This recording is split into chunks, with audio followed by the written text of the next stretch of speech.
Olá pessoal, tudo bem? Tudo bem com vocês? Vocês também? Meu nome é César, este é meu canal de língua portuguesa e hoje eu vou explicar para vocês sobre o teatro. Hoje eu vou contar a história do teatro para vocês. E hoje é a história do teatro. Então se inscreva no canal, compartilhe e deixe a opinião de vocês.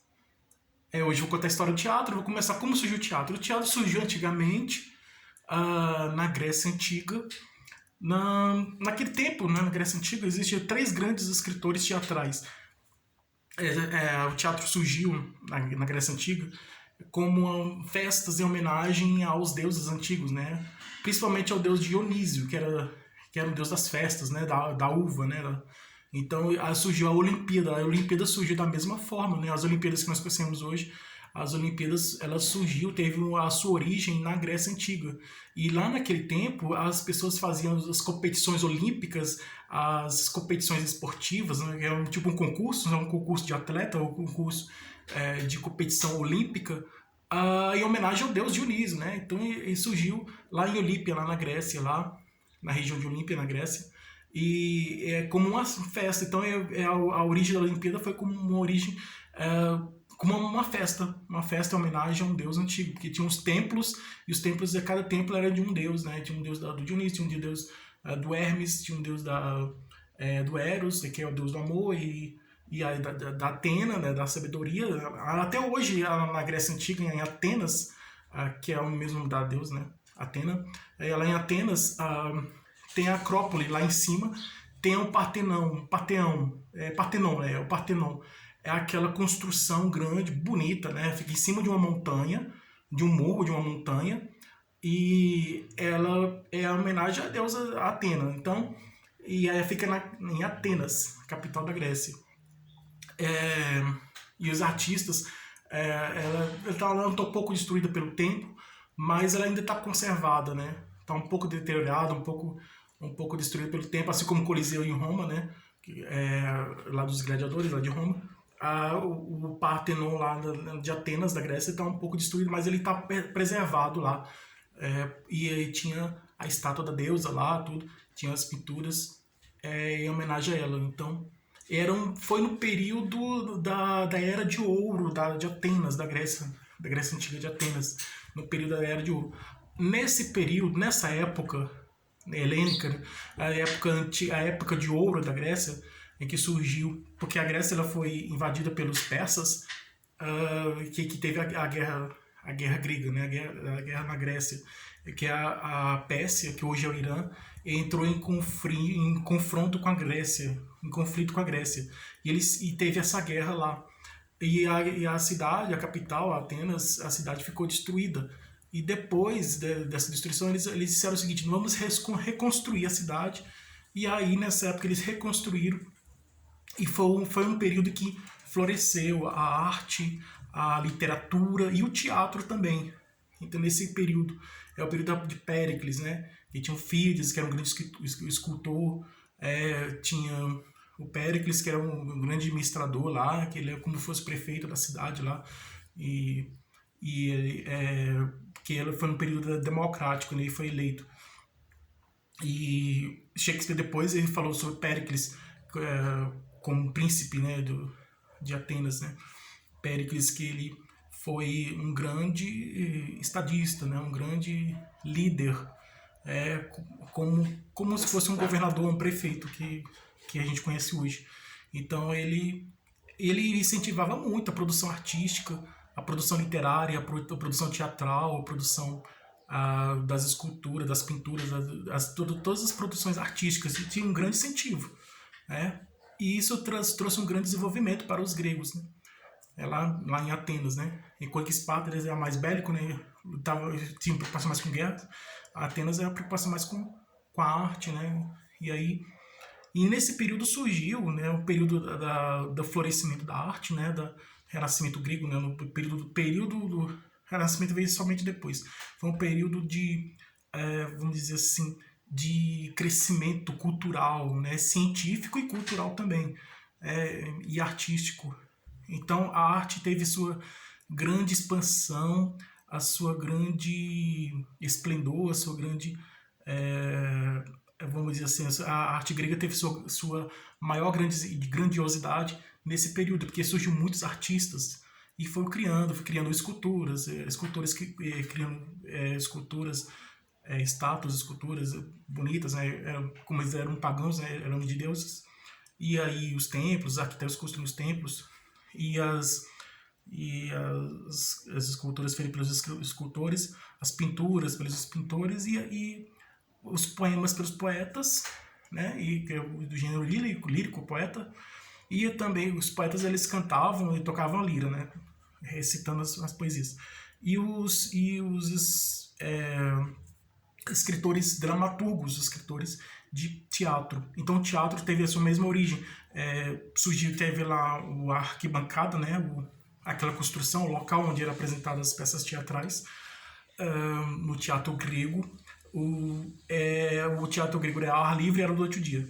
E eram cantados, né? Tinha as pessoas que usavam máscara, e aí e tinha um coro que cantava e tudo. Depois esse modelo foi transformado, foi mudado para os personagens, a ação dos personagens na trama, né? Que o ator ele incorporava o personagem e agia lá no teatro lá. Então aí tem o Sófocles. O Sófocles ele foi um grande dramaturgo, um grande criador de peças de teatro, um grande dramaturgo, Sófocles. Ele criou tragédias. As tragédias eles retratam o sofrimento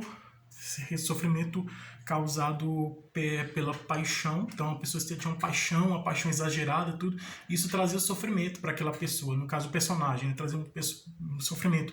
Então ele criava essas histórias que tinha esse personagem que sentia paixão, e essa paixão ia destruindo ele por dentro, ia trazer um sofrimento para ele. Ele também mostrava esse sofrimento desse personagem causado por uma paixão, ou também um desastre, um acontecimento trágico acontecido por um destino, uma coisa que estava prevista por um destino, como foi o caso do Édipo Rei. Então essa é a característica das peças de Sófocles, das peças teatrais de Sófocles. Tem essa característica,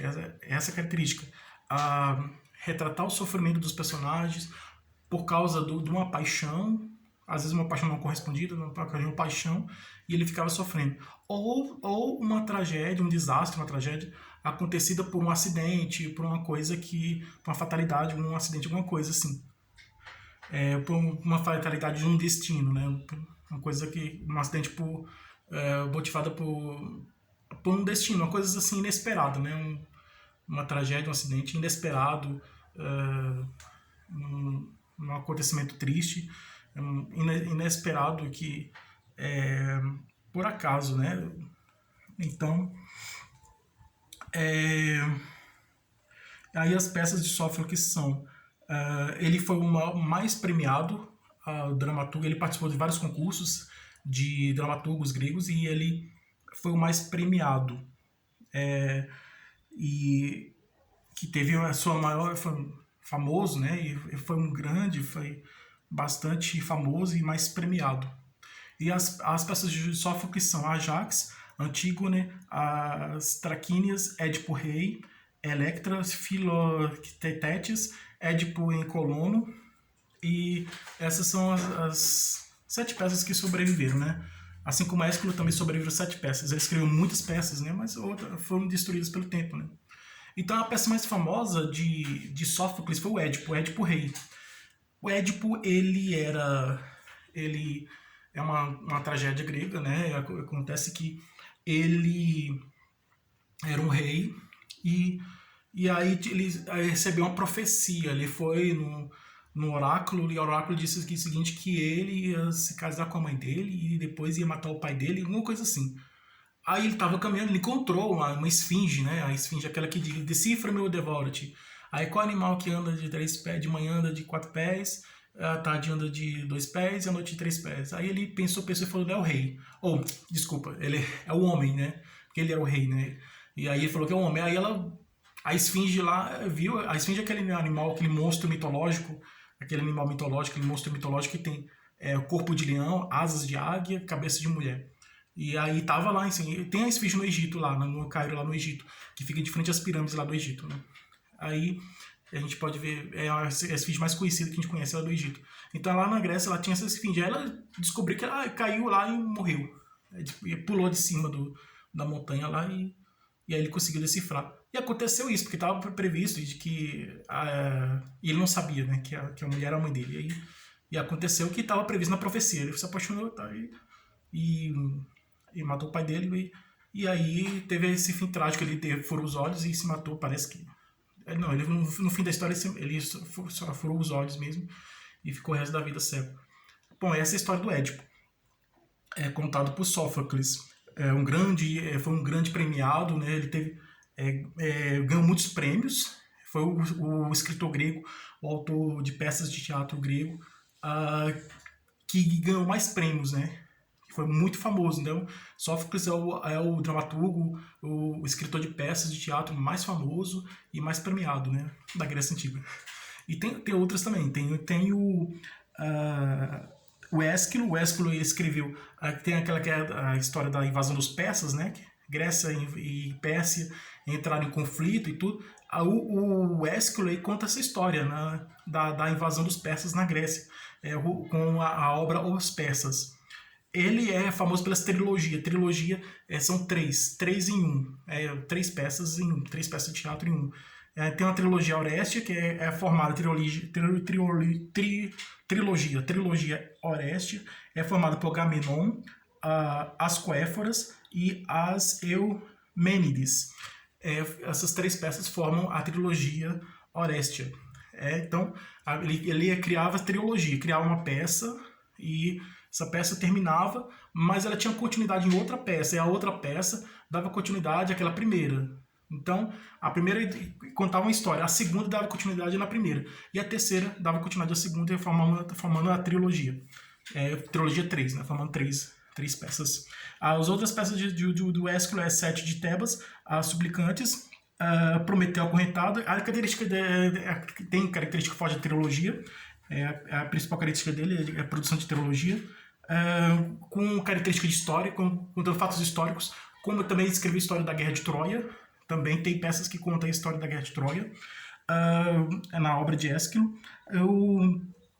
E a mitologia grega, né? Na mitologia grega tem a história de Jasão e os Argonautas, e Perseu. Perseu é aquele personagem que matou a Medusa, né?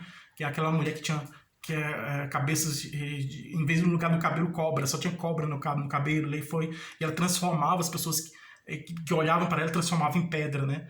Então o Perseu que matou esse monstro, né, mitológico, esse personagem mitológico, a Medusa. Então ele conta a história desse herói, do Perseu, que matou a Medusa, aquela mulher que tinha cabelo de cobra, que tinha cobra na cabeça no lugar do cabelo, e que transformava qualquer pessoa que olhasse para ela em pedra, né? E toda pessoa que olhasse para Medusa, ela transformava em pedra, né? Olhava e com o olhar dela transformava em pedra. Aí conta a história também do Perseu. E o Dionísio, né, que é o deus grego lá do vinho, tá? Que por causa dele originou o teatro, né? Então, que as pessoas faziam festas em homenagem a ele, né?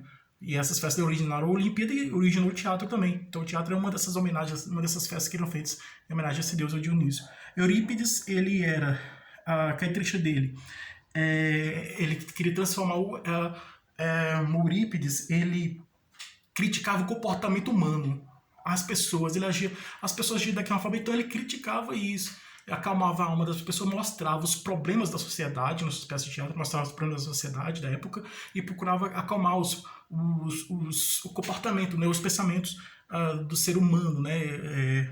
Então ele mostrava o conflito interno da pessoa, tem uma característica psicológica muito forte, e mostrava o conflito interno do ser humano. Então mostrava os problemas psicológicos do ser humano, os conflitos internos do ser humano, e principalmente feminino, das mulheres. Então ele fazia incentivo à luta pelo feminismo, né? Como está em Medeia. Então ele valorizava o feminismo. Ele era um autor feminista. Porque ele lutava pela liberdade da mulher, né? E os homens também, né? De todos em geral, porque ele criticava o comportamento dos seres humanos daquela época, da sociedade da época, né? Criticava o comportamento das pessoas. E ele mostrava isso nas suas peças de teatro, o comportamento, essa crítica ao comportamento das pessoas. Então tem as obras Alcestes, Medeia, os Heráclidas e Hipólito, Andrômaca, Hércula, a Electra, Hércules é o Hércules, né? O Hércules que teve os 12 trabalhos de Hércules, né? Que fritou os 12 trabalhos de Hércules. Hércules é o Hércules. As Troianas, Efigênia e Taurina, Ion, Helena, a Helena lá da Guerra de Troia, lá, que foi para salvar a mulher lá, a princesa lá da Guerra de Troia. As Fenícias, Aurastas, as Bacantes, a Efigênia e Heromíode. Então, assim, retratou o comportamento das pessoas e criticava esse comportamento e trazia sugestão para as pessoas. Ele queria que as pessoas mudassem de comportamento, né? As pessoas da época, da sua região, da sua época, ele queria que elas mudassem de comportamento, não trazendo essa mudança social, né? Mudança comportamental das pessoas na sociedade, né? Mudança do comportamento humano na sociedade, das pessoas na sociedade da sua época.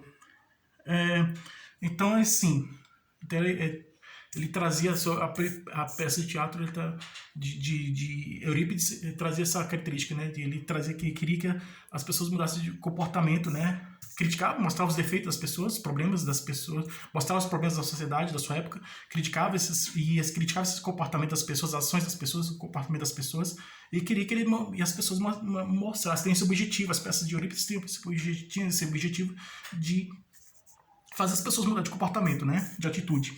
Em Portugal temos o Gil Vicente, né? Que tem a mesma característica de Eurípides. O Gil Vicente também criticava o comportamento das pessoas, da época, da sociedade, daquela época, e ele queria que as pessoas mudassem de comportamento. Então, fazer crítica ao comportamento das pessoas lá em Portugal, em Gil Vicente, no período do humanismo, que foi entre a Idade Média e o Renascimento.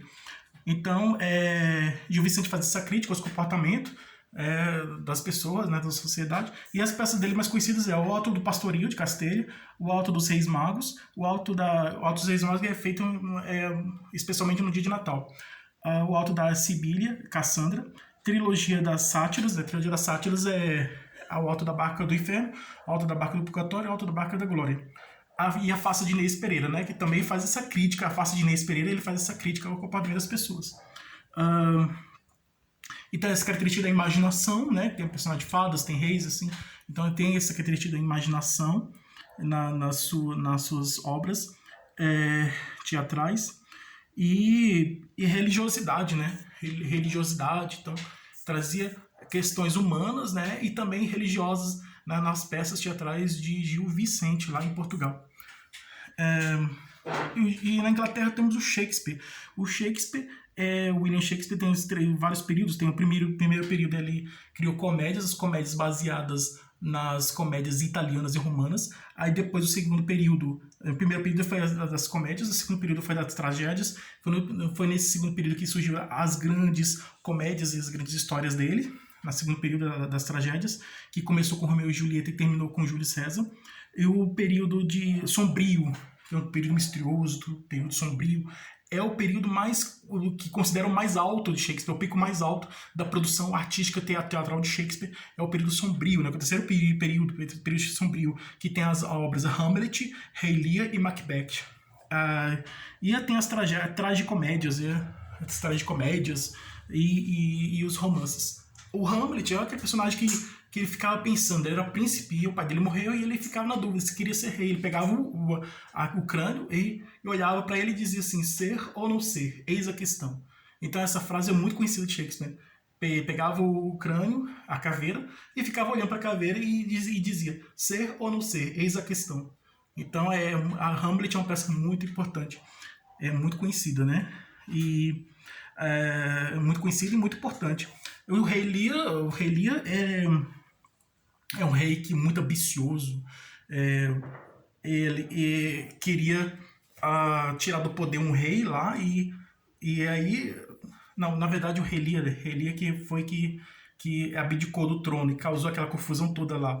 Né, que o Rei Lear saiu abdicou. O Macbeth é que queria... que tirou o rei lá do trono para poder assumir o poder. Então foi o Macbeth. O Rei Lear, ele abdicou do trono, saiu do trono e causou toda aquela confusão. Então aí tem o Otelo, que ele matou a mulher por ciúmes. Aí tem o outro lá, tem as várias peças de teatro muito conhecidas, muito famosas. Romeu e Julieta todo mundo conhece, né? Que é a história de amor proibido, de dois jovens, tudo. E que todo mundo sabe como é o final da história. Ah, e várias outras histórias. Por exemplo, temos aqui as comédias. As comédias de Shakespeare são Trabalhos de Amores Perdidos, A Comédia dos Erros, Os Dois Cavaleiros de Verona, Sonho de uma Noite de Verão, que é outra história de amor e tudo, e bem fantasiosa. Sonhos de uma Noite de Verão é uma história, é uma comédia romântica e fantasiosa, né? Uma comédia de fantasia, de romance, aparece fadas, duendes, é, aqueles personagens da imaginação. Então, e tem que e os personagens eles estão em conflitos de amoroso, assim. É uma comédia romântica muito bonita a peça Sonho de uma Noite de Verão.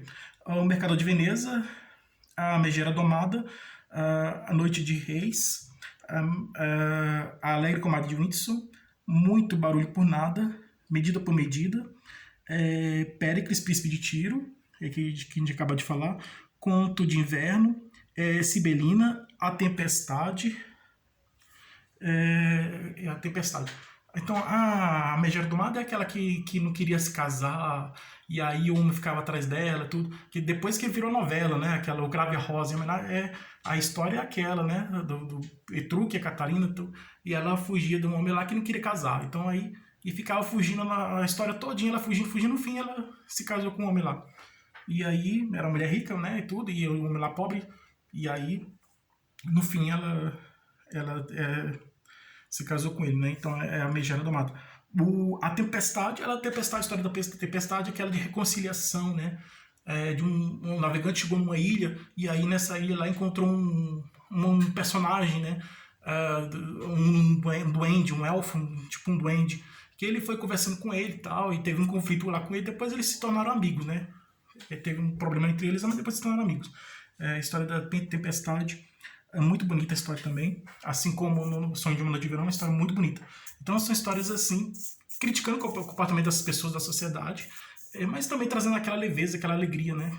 As comédias de Shakespeare tem essa característica de trazer alegria, de leveza. Então as tragédias de Shakespeare são histórias tristes, né? Que é do período sombrio, então que é aquela que atingiu o ponto mais alto, né, da sua produção teatral, essas tragédias. A tragédia de Shakespeare são Tito Andrômaco, Romeu e Julieta, Júlio César, Hamlet, Troilo e Cressida, Otelo, o Mouro de Veneza, Rei Lear, Macbeth, Antônio e Cleópatra, Cosiolano e A Tempestade. E tem a tragédia histórica, que é o Eduardo III. Teve o Henrique dos Henriques, né? Henrique VIII, e outros reis lá. Também tem o Ricardo III, né? E também o Eduardo III. Então, parece que tem o Henrique VI também. Eu não sei, depois eu vou ver. Assim, são Henrique IV, Henrique VI.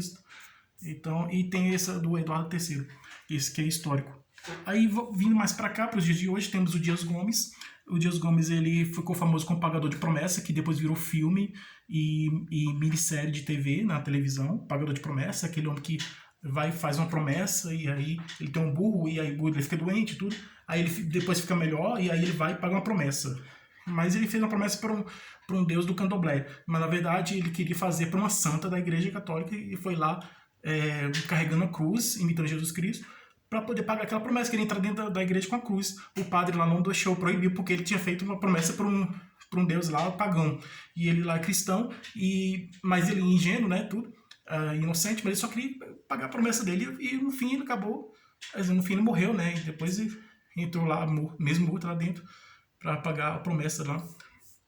A história do pagador de promessa é muito interessante, mostra esse conflito, conflito, vamos dizer assim, religioso, conflito religioso, e também mostrando o comportamento das pessoas, né, e tudo.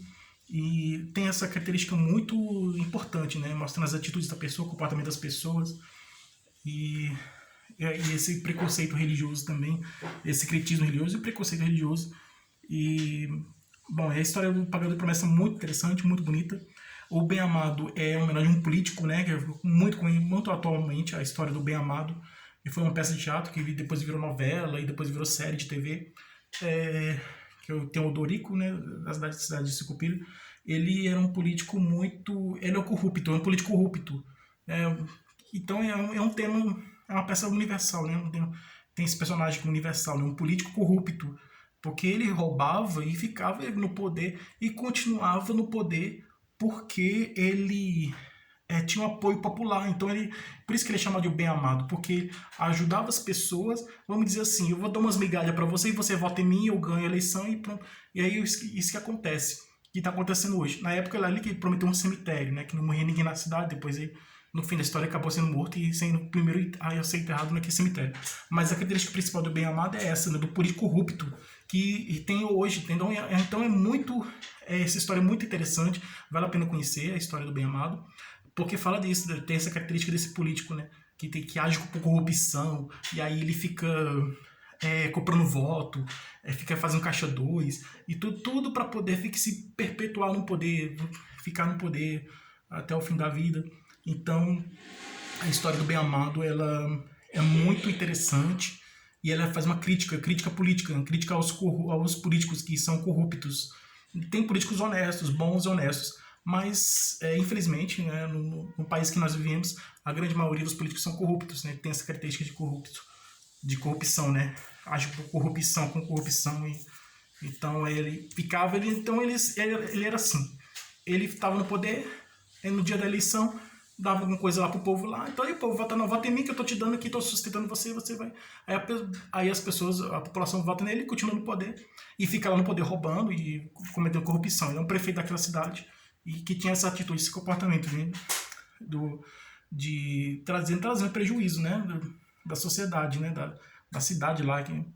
E tem o Roque Santeiro, tem aquela história lá do Roque Santeiro, que é o herói, né, da cidade, que ele era um militar que saiu para a guerra e todos pensavam que ele morreu e salvou a cidade. E aí fizeram até uma estátua a ele, homenagem a ele. Aí ele ia voltar, ele voltou, depois de um tempo ele voltou. E aí as pessoas ficaram assim, e agora? Como é que a gente vai fazer para sustentar o mito? Sustentar o mito do herói, né? Que é que ele venceu e aí morreu para salvar a cidade e tudo. E aí, na verdade, ele estava vivo, não era coisa nenhuma. Eles fizeram de tudo para poder esconder a farsa, né? A mentira. Porque muitos estavam sendo beneficiados com essa mentira. Então era um interesse, né? Que eles tinham nessa história, um interesse de manter essa história viva. E as pessoas ingênuas, sem muito conhecimento, achavam que ele realmente estava morto, mas na verdade estava vivo, né? Ele era um ser humano, como não era um herói nem um santo. Então, aí tinha lá o prefeito, que queria esconder a história, o padre também queria esconder a história, tinha o dono lá da fazenda, lá, o grande e poderoso lá da fazenda, também queria sustentar essa história. Aí a viúva lá, que era viúva, mas não era viúva, a namorada que era namorada, que ia ser e não foi. Então teve aquela confusão toda para poder manter essa história viva. Então, no fim, quando ele ia dizer a verdade, aí acabou sendo morto. E aí essa mentira continuou sendo sustentada. Na novela ele acabou indo embora, né? Mas na peça de teatro, o berço do herói, ele acabou sendo morto para poder sustentar aquela história lá de que, então é assim, de que ele era um herói que todos que assim, é uma crítica mostrando que as pessoas, ele queria dizer o seguinte, esse autor queria dizer o seguinte, mostrar a verdade, para as pessoas conhecerem a verdade. E muitas vezes a verdade está na frente da pessoa, a pessoa não vê. Então tem um conflito do mito com a verdade, e assim, e no fim da história venceu a crença no mito, né? A crença no mito. Muitos dizem que muitas pessoas são ateus, né? Os cientistas não acreditam em Deus, porque seria um mito, né? Acreditar em Deus, que Deus criou tudo, que tudo surgiu por obra do acaso, tudo. Mas no nada não existe.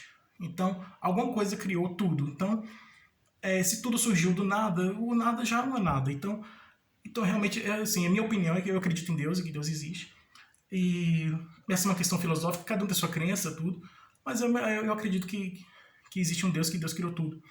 E que esse Deus é bom, é justo e bom. Então, voltando aqui no assunto, Aqui, ele criou outras peças, além do Pagador de Promessas, O Bem Amado, o Roque Santeiro, que é baseado na peça de teatro O Berço do Herói. Teve também o Espigão.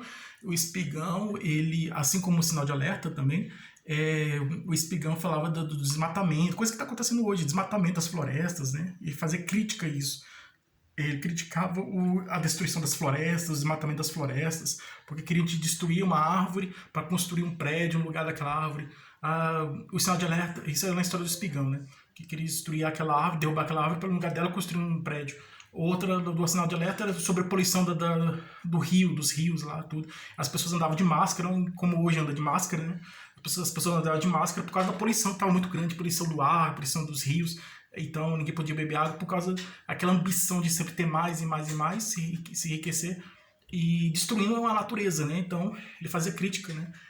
Eram novelas ecológicas falando sobre a importância de proteger a natureza, defender as florestas, defender os rios, o ar que a gente respira, a atmosfera, né? Falando do aquecimento global e falando da importância de a gente proteger a natureza para a gente ter uma qualidade de vida melhor e para que todos possamos viver podemos ter o desenvolvimento econômico, com a sustentabilidade, que esse é o desenvolvimento sustentável. A gente desenvolver, crescer economicamente, mas protegendo a natureza, né? Defender a natureza, protegendo a natureza. E Saramandaia, aquela história lá da cidade que as pessoas queriam mudar o nome da cidade, uns queriam, outros não queriam, uns queriam conservar, outros queriam já mudar. Então a luta entre os conservadores e os mudacionistas, né? Os que queriam permanecer do jeito que tá, não, as coisas estão assim, vamos continuar do jeito que tá, que assim tá bom. Não, vamos mudar, vamos querer mudar, querer transformar, mudar. Nessa briga lá, entre os que querem mudar e os que querem permanecer do mesmo jeito, aquela tradição, aquela mesma cultura, aquela mesma tradição, aqueles que queriam permanecer e aqueles que queriam mudar entraram em conflito. E durante esse conflito, essa discussão, assim, durante esse tempo de discussão, as coisas foram acontecendo, coisas estranhas começaram a acontecer, né? Então, uns queriam mudar o nome da cidade, né? Outros queriam que permanecesse o mesmo nome. No caso aqui, eu vou voltando para cá, no sentido que está acontecendo hoje, esse negócio de isso de querer